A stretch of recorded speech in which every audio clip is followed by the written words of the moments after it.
À 6h48, nous ouvrons le kiosque d'Europe 1, un kiosque sans journaux aujourd'hui, 1er mai.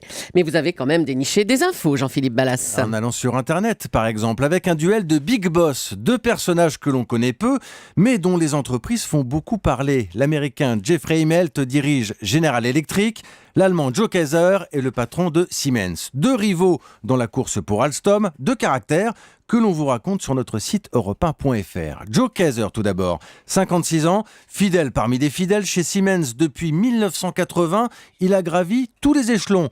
Pas toujours causant, mais sait se faire remarquer. Réputé entre autres pour sa moustache soigneusement entretenue, il décide de la raser carrément quand il prend les rênes de l'entreprise, comme pour signifier un nouveau départ. Très remarqué également et très critiqué en Allemagne, son déplacement à Moscou au mois d'avril et sa rencontre avec Vladimir Poutine en pleine crise ukrainienne. Tant pis pour la diplomatie, on est là pour parler business. En face donc, le patron de General Electric a une image plus polissée. Jeffrey Immelt, 58 ans, admirateur de Ronald Reagan, mais qui travaille aussi pour Barack Obama quand on lui confie une mission contre le chômage. On le présente souvent comme un homme de dialogue, mais quand on lui demande de résumer le monde des affaires, la formule est cinglante.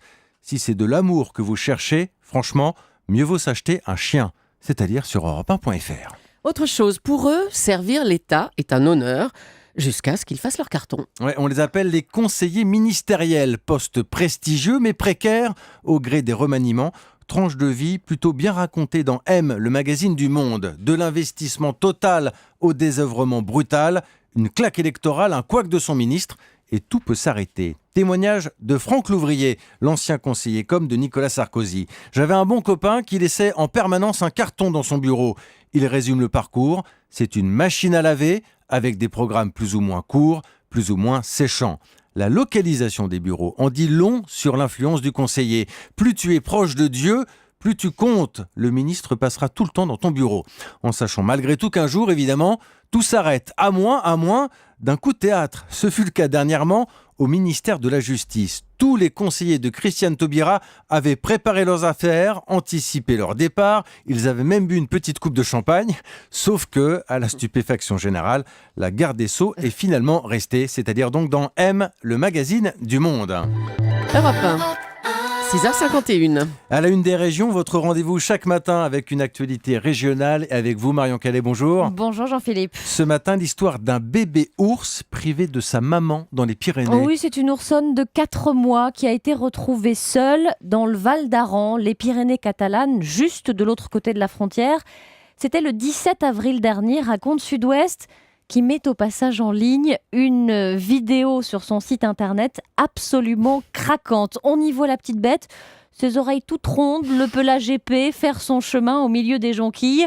Une vraie peluche, mais surtout donc un petit animal esselé qui a donc été repéré il y a 2 semaines par un habitant et pris en charge par les agents chargés du suivi de l'ours en Espagne, en accord avec leurs homologues français. Depuis, tout a été fait pour que la petite ours retrouve sa maman, mais jusque-là, eh bien, leurs efforts sont restés vains. À chaque fois que la bête a été relâchée dans la nature, près de l'endroit où elle avait été découverte, eh bien, elle est retournée vers des endroits humanisés. Une route, par exemple, la première fois, c'est ce que raconte le journal. Le tout sans jamais avoir retrouvé sa mère. Alors Oberta, c'est le nom qui lui a été donné puisqu'elle a été retrouvée sur le territoire d'Aubert. Eh bien, Oberta a été installée dans une zone inhabitée. Elle devrait y rester 4 mois dans un abri protégé par des clôtures, mais qu'un ours adulte, normalement, devrait pouvoir franchir. Nourri au lait, pour l'instant, avant de l'habituer à la nourriture habituelle des plantigrades, les autorités cherchent désormais sa mère d'une autre façon, par le biais de la génétique. Des analyses sont donc en cours. Il faudra nous donner des nouvelles de cette famille ours. Ouais. Merci Marion Cadet.